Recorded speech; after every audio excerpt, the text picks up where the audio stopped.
It seems that you had the mind games and the trash talk as an asset, like on the same level as striking and wrestling to face Nassourdine. Are you not afraid that maybe he improved himself on this level too, like the self-control and all this stuff, and that's not something like dangerous for you to do this kind of trash talk in front of a crowd who will be against you and stuff like this? Like, what the fuck are you saying, bro? I like, so you're saying that he's not strong enough on trash talk?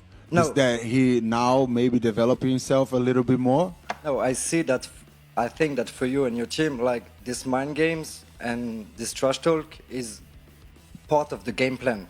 And I just want to know if you're sure that it doesn't make improvement on this level too, and he will have self-control and stuff like this, or it's just a way for you to promote yourself. Yeah, no, exactly what I'm saying. You're saying that he wasn't good enough on trash talk, and now he improved himself.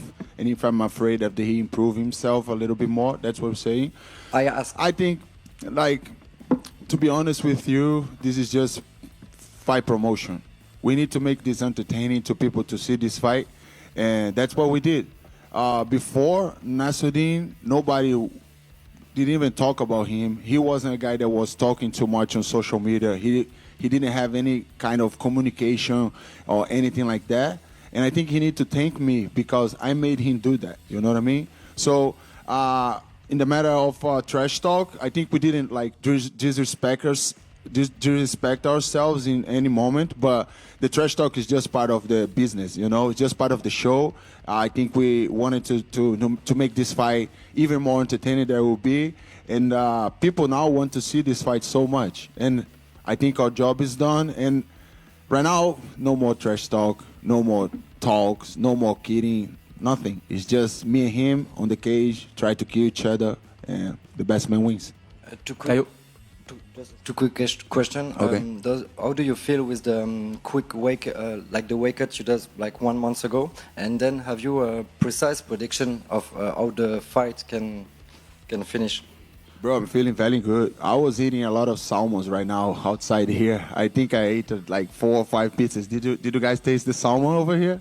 Bro, it's so good. It's so good. I already had breakfast. Now I had salmon. In like 1 hour and a half, I'll have my lunch with some rice and a good steak because I just fuck with steak. And, you know, I'm not worried about it because I have a professional team behind me, you know. I have a phenomenal team that is working a lot with me. I'm very disciplined with everything. So when I heard that I needed to be the backup, we did a plan, and then I followed that plan, you know. I maintained my weight very low. I did everything. Actually, my weight cut in Chicago was the smoothest and the best weight cut of my career. And I think this one will be better. So, not worried. I think this is not going to affect my performance anyway, if you guys are worried about that.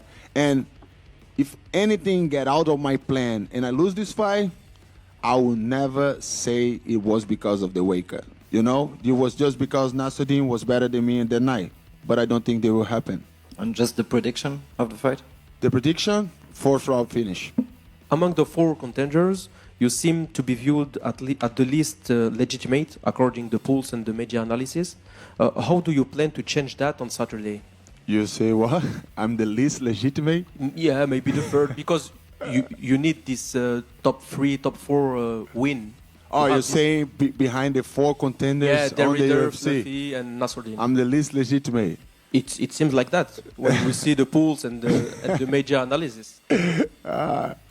Bro, I'm 9-0 in the UFC, undefeated, 10 years undefeated, 16 win streak. I just got a lot of high-level guys in the beginning of my career. I wasn't a prospect that are getting like guys with losing streak or guys that are almost getting out of the UFC. So I just think you cannot trust on that news, you know. But in the other ways, I won a top 5.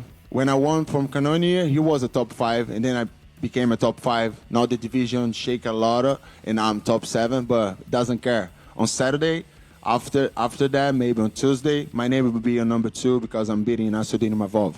And what's the plan to be the one who the UFC gonna choose? to face What's the plan? Hamzat. Yeah. You just go there, dominate Nassourdine, as I always do with all my opponents. Go in there, dominate, maybe a good finish, and I'm the next one.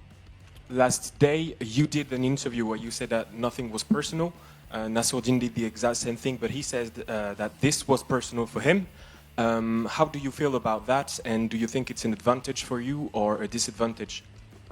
No, I don't think nothing. I think Nassourdine is a very experienced guy. He wants to play mind games. I'm playing my mind games too. And in the end of the day, it's just business, you know. There's nothing more to talk. I heard an interview that he was saying like, oh, I might shake his hand. I might headbutt him. Like, I don't care. How I want to headbutt someone if on Saturday I'm going to put my hands on him, you know? So I don't care anymore. Right now, I'm already here in Paris. He tried to get away from this fight for so long. We were supposed to fight International Fight Week in June. I don't know if you guys know that, but he said no to this fight. And now the UFC make him accept this fight. He had no options to accept, you know? So I'm here. I'm in his hometown, and I'm coming, you know. I'm already here. We're going to lock ourselves in the cage and try to kill each other, and that's it. Thank you.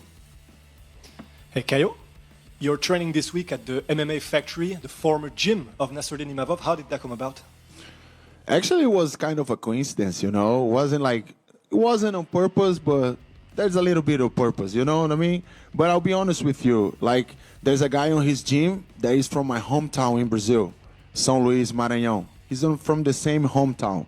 And he wanted for so long, I think 2 years ago, to train in Fighting Nerds. So then, coincidentally, he came to train Fighting Nerds, I think like 3 months ago or 2 months ago, something like that. He went there. We became very good friends. And then when I came here, he offered me the space to train there. So I just came in and trained there. Nothing much, you know what I mean? Like, doesn't mean anything, you know? Like, but if you guys want to see that way, if Nassourdine want to see that way, I don't care too. Yes, so talking about next opponent for Khamzat Chimaev, Dana White said, okay, so we've got fight between Caio Borralho and Imavov. We've got the fight between Hernandez and RDR. My question is, who do you got in this second matchup between Hernandez and Reiner Derrider? I got Hernandez all day. Because I think RDR is exactly the same athlete as Dolidze, with the same assets, like very good on the ground, not too good on the striking. I think Dolidze is actually a little bit more dangerous on striking the RDR.